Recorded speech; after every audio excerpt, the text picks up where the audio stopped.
皆さん、田中角栄です。今日は政治の話じゃなくて、結婚生活の現実について本音で喋りますよ。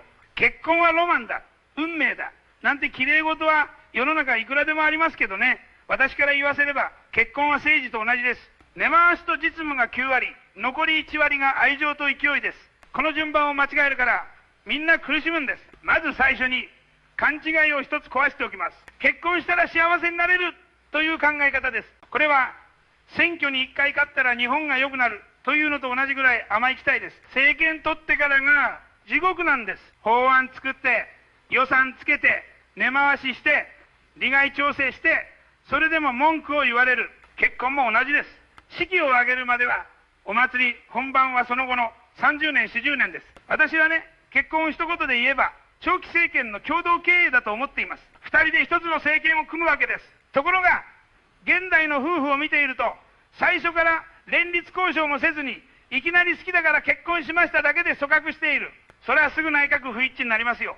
財政担当は誰か、外交担当は誰か、家事担当、育児担当、親戚担当、誰がどうやるか話し合わずにやっている夫婦が多すぎるんです。まず大事なのは予算です。要するに金です。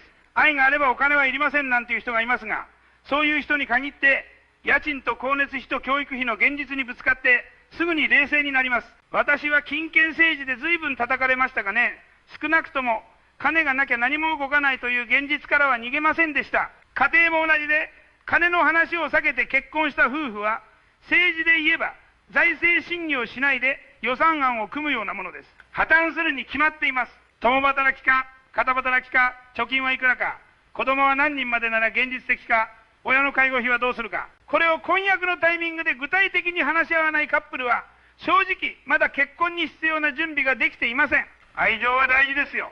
でも、毎月の請求書は愛情では払えないんです。次に、根回しです。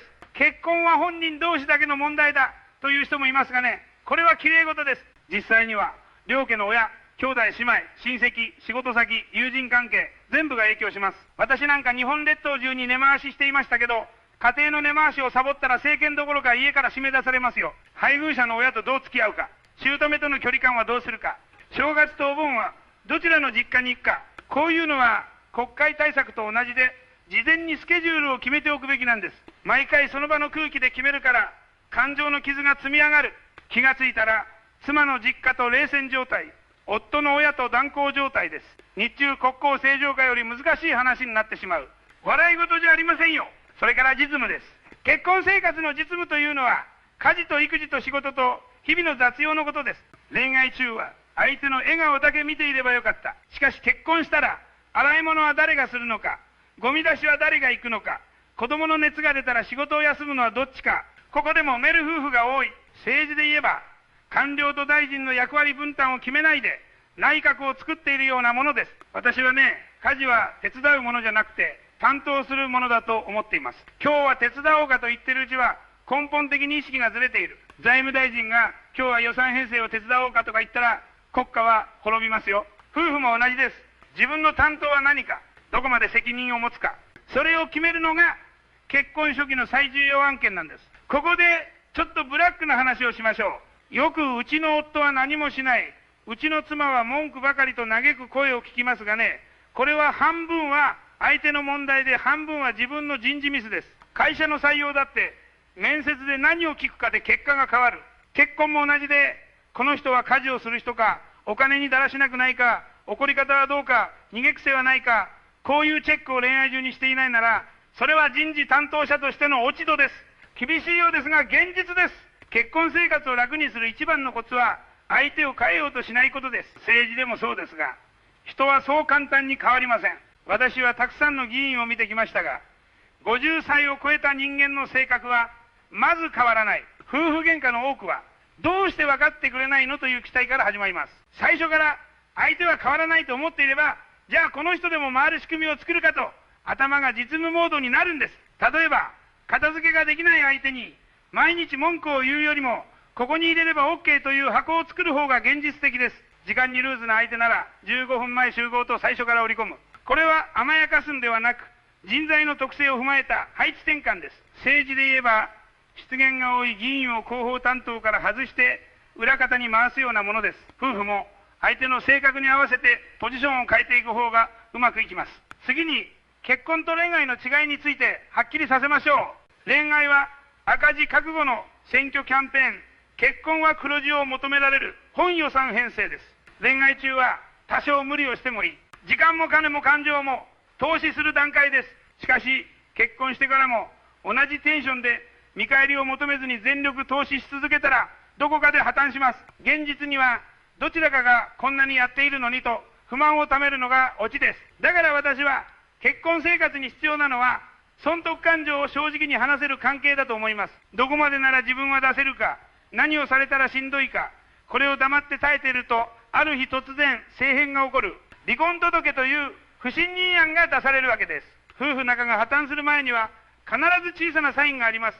それをお互い見ないふりをしているうちに、手遅れになるんです。よくあるのが、子供が生まれてから夫婦関係が崩れましたという話です。これは、政治で言えば、大型事業を始める前に、予算と人員配置をしていなかったケースです。子供は可愛いです。しかし同時にものすごいコストがかかる。時間、体力、お金、精神力、全部持っていかれます。その負担を事前にどう分担するか決めずに、なんとかなるだろうで突っ込むから、母親ばかり消耗して、父親は家庭内や党扱いになる。これは構造的な問題です。もう一つ、現代の結婚で見逃せないのが孤立です。隣近所のつながりは薄くなり、親戚の距離も遠くなり、夫婦だけで全部抱え込んでしまう。これは地方自治体に国の仕事まで全部押し付けているようなものです。限界がきます。私は日本列島改造論で地方に道路や鉄道を通しました。あれは都市と地方の格差を埋めるためでしたが、家庭も同じで、夫婦二人だけで完結させようとすると、心のインフラが足りなくなる。頼れる人や場所を増やさないと、どこかで行き詰まります。だから、結婚生活を安定させる秘訣の一つは、第三者との緩やかなつながりを持つことです。友人でも、先輩夫婦でも、地域の人でもいい、愚痴をこぼせる相手、相談できる相手がいるだけで、家庭は随分持ちこたえます。政治でも、裏で相談できる相手が一人いるだけで、判断を誤らなくなる。人間は、孤立すると、ろくな決断をしません。ここまで結婚生活の現実をかなり辛口で話してきましたがね、誤解してほしくないのは、私は結婚そのものを否定しているわけではないということです。むしろ、うまくやれば、これほど心強い同盟はありません。一人で生きるのは、気楽なようでいて、全部自分で背負うことになる。結婚は、負担も増えるけれど、味方も増える。政治で言えば、単独政権ではなく、信頼できる連立与党を組むようなものです。大切なのは、最初から理想の結婚を追いかけすぎないことです。理想は、最初から完成しているものではなく、毎年の予算編成のように、少しずつ近づけていくものです。